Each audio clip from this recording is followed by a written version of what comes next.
ہم اپنے گھر میں بھی بولتے ہیں.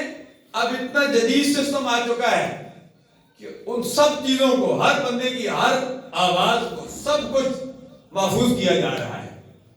جب بھی، جس وقت بھی چاہنے والے چاہے، جیسے ہم کہتے ہیں کوئی چوری ہو جاتی ہے، کہ چوری ہو گیا یا فلاں بندہ قتل ہو گیا یا فلاں بندہ کہیں رپوش ہے، اس کو اگر پولیس چاہے تو اس کو وہاں پکڑ سکتی ہے. پہلے تو موبائل کی بند کر دو، موبائل سم ختم ہو جائے، سارا سلسلہ ختم ہو جائے، پھر یہ مشکل تھا. اب موبائل بھی بند کر دو، سم بھی ختم ہو جائے، بیٹری بھی ختم ہو جائے، سب کچھ ختم ہو جائے، موبائل کی ضرورت نہیں ہے. اب اتنا جدید سسٹم آ گیا. اب تو شناختی کارڈ میں بھی جو ہے نا وہ بھی چپ لگا دی گئی ہے، لیکن اس سے بھی اتنا جدید سسٹم آ گیا ہے، اس کی بھی ضرورت نہیں ہے. بندہ جہاں بولے اپنے کمرے میں، دوسرا بندہ کوئی بھی نہ ہو، اس کی آواز کو محفوظ کیا جا رہا ہے. ابھی یہ ساری چیزیں سامنے آ جائیں گی. سرکار نے فرمایا تھا کہ وقت ایسا آئے گا تمہارے بوٹ کے جو تسمے ہیں وہ باتیں کریں گے.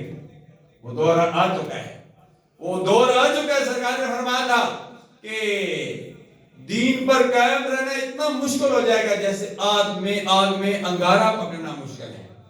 فرمایا وہ دور آئے گا، بندہ شام کو کافر ہوگا، صبح مسلمان ہوگا.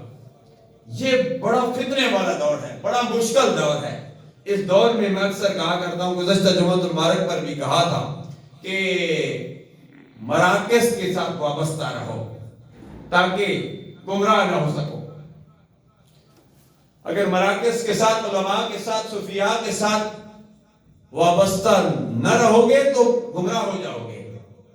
اور یاد رکھیں، میں نے یہ بات اصلاح امت کانفرنس میں بھی کہی تھی کہ 5 لوگوں نے اسلام کو نقصان پہنچایا: علماء سو نے، صوفیاء خام نے، اور 2 نمبر شعراء نے، اور حکام نے، یعنی بادشاہ وقت نے ہر دور میں